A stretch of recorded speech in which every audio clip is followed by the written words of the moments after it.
tienes un pequeño negocio y se refiere a la construcción o estás por abrir una constructora, es importante que si eres una minoría hispana, consideres rápidamente registrar tu compañía, si ya la tienes, registrarla como minoría hispana. Esto dentro de la SBA de los Estados Unidos, Small Business Administration, la Administración de los Pequeños Negocios, para que tengas oportunidad de cotizar en los grandes proyectos que tiene la nación en este momento. Estamos hablando de que cuando cotizas para la SBA, la Small Business Administration, como minoría hispana o en el caso de que seas mujer, también es otra opción registrarte como minoría hispana y mujer. Y en el caso de ser un varón, pues solamente como minoría hispana, o en el caso de ser veterano, tiene también un registro especial. El detalle es que una vez que estás registrado como minoría hispana, tienes acceso a trabajar para los hospitales, para las escuelas, distritos escolares, le llamamos, para las prisiones, cualquier edificio público que haya en la nación. Tienes capacidad de ser invitado a cotizar porque el gobierno federal tiene que dar un 3% de los contratos a las minorías. Entonces, esos contratos, si es que hay que remodelar un cuartel o cambiar las puertas de entrada en un colegio, en una escuela, tienes oportunidad de cotizar, o se va a crear una nueva universidad o un data center que pertenezca a la nación, no lo sé, vas a tener oportunidad de cotizar. Entonces, cualquier cosa, cualquier proyecto que tenga que ver con el gobierno, pues tienes oportunidad de trabajar para ellos, y sobre todo si te diversificas, si tienes cuadrillas de reparación, de remodelación y de construcción, pues tienes más alcance, o rentas equipo. El detalle es que tú veas como constructora en dónde puedes tener la diversificación que sea necesaria para que siempre tengas a tus cuadrillas de trabajadores trabajando, valga la redundancia, siempre estén ocupados. Llovió y no pueden hacer el techo de una casa, bueno, pueden ir a reparar el closet de una casa o algo que esté, que se necesite a una constructora para ir. No tengo toda la idea del mundo. Y por lo demás, pues las constructoras, a pesar de que tienen un trabajo difícil, porque en estos años estamos hablando de que la mano de obra es escasa, y las tarifas están afectando la madera. Por ejemplo, la madera que viene de Canadá viene más cara, entonces los materiales son más caros y la mano de obra pues es más escasa posiblemente. Yo siempre recomiendo, para hablar de mano de obra, recomiendo apoyarte en las halfway houses, en los muchachos que están saliendo de prisión, porque en ocasiones vienen, van a salir y no tienen oportunidad de encontrar un trabajo porque vienen de prisión. El detalle es contratar a alguien que venga con algo, vaya, que no sea un crimen muy tremendo, para que pueda de alguna manera trabajar y que no estés en riesgo. Y siempre recomiendo esto porque yo misma contraté gente, personal, que salía de prisión para trabajar en bodegas cuando yo vendía materiales industriales. Entonces, con esa idea siempre recomiendo de que busquemos el personal en donde esté, y en ocasiones son muchachos que están saliendo de estos centros de penitenciarios. Entonces, se requieren constructoras que sean minorías, porque finalmente el gobierno tiene que dar algún porcentaje de trabajo a estas constructoras.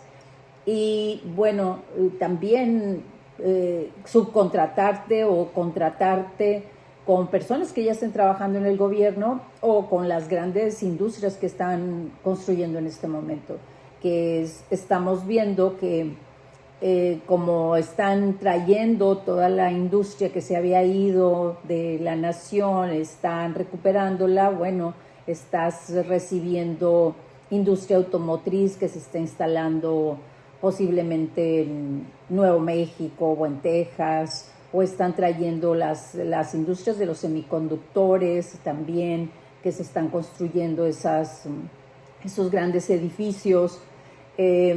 Fabricación de baterías, porque recordemos que todo lo que sea energía se va a posicionar muy fuerte porque no existe toda la energía necesaria para las data centers, los centros de datos que consumen grandes cantidades. Entonces se están construyendo lugares donde se va a fabricar esas baterías específicas que son del tamaño de una caja de tráiler, no es una batería regular.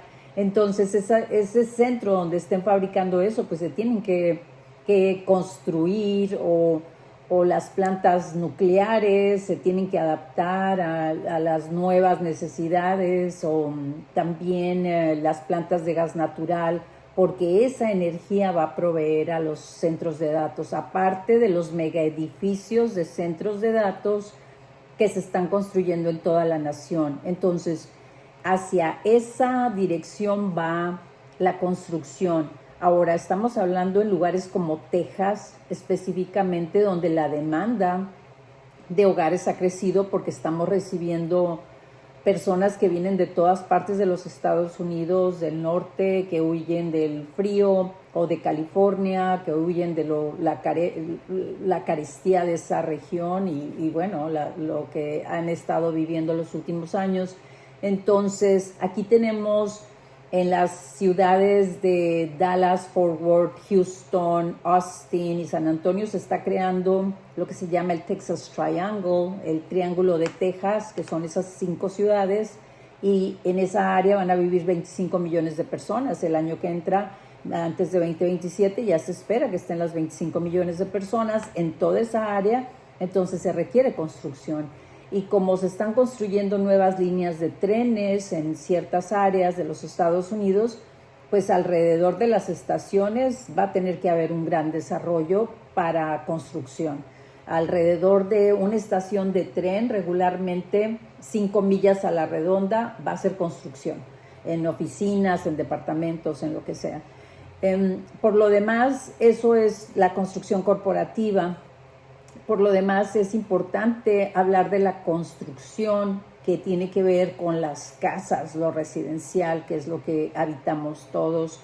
Y en este caso hay que pensar en el censo de los Estados Unidos, que nos ayuda a estudiar el mercado. El mercado es lo que nos dice el segmento al que tenemos que, el segmento que tenemos que atender, al que tenemos que dirigirnos cuando estamos creando estrategias de ventas o estrategias de mercadotecnia.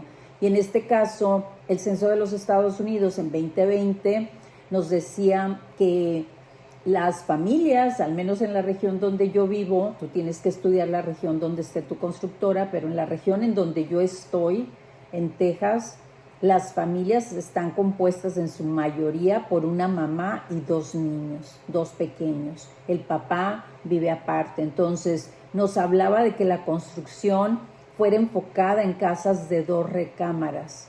En casas de 2 recámaras, en donde está la mamá y los 2 pequeños, y el papá puede vivir en otra casa y recibir a los pequeños el fin de semana o lo que sea. El detalle es que ya esas casas que veíamos antes de 3 recámaras, que podíamos comprar antes, pues posiblemente ya no sean de tanta demanda. Las familias son más pequeñas, las personas viven solteras más años, tienen menos niños, lo estamos viendo desde 2020 que decreció la natalidad.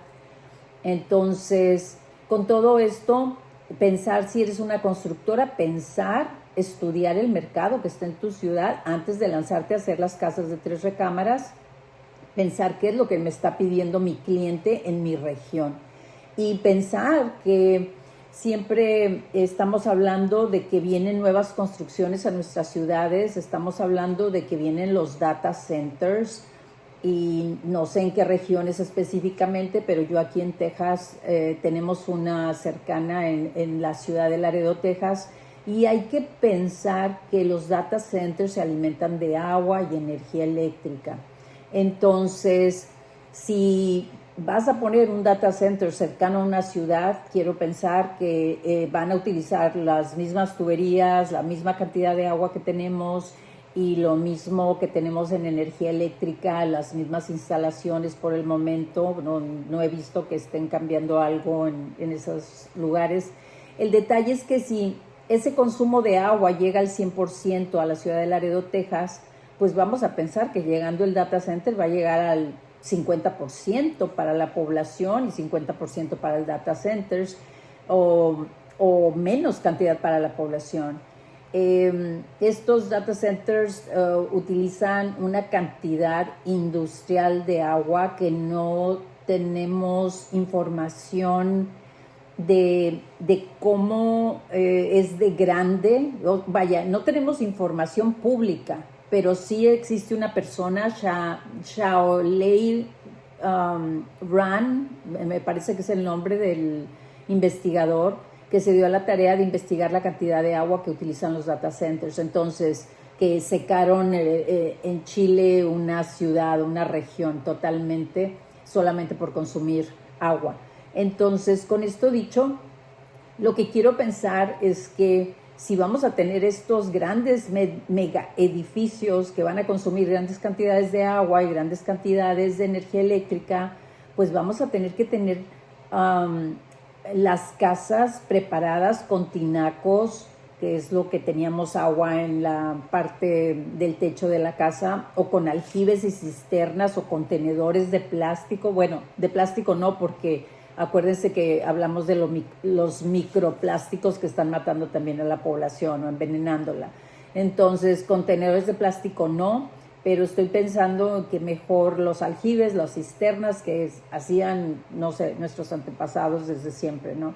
Entonces, pensar en que las casas deben de tener eso para protegerse de la escasez del agua, aunque llega a cuentagotas. Conservas el agua en esos aljibes y sacas con bombas sumergibles o una bomba, y bueno, vas a necesitar sistemas de filtración también para que esa agua se potabilice para el uso de bañarse y de cocinar o de lavar alguna cosa de casa.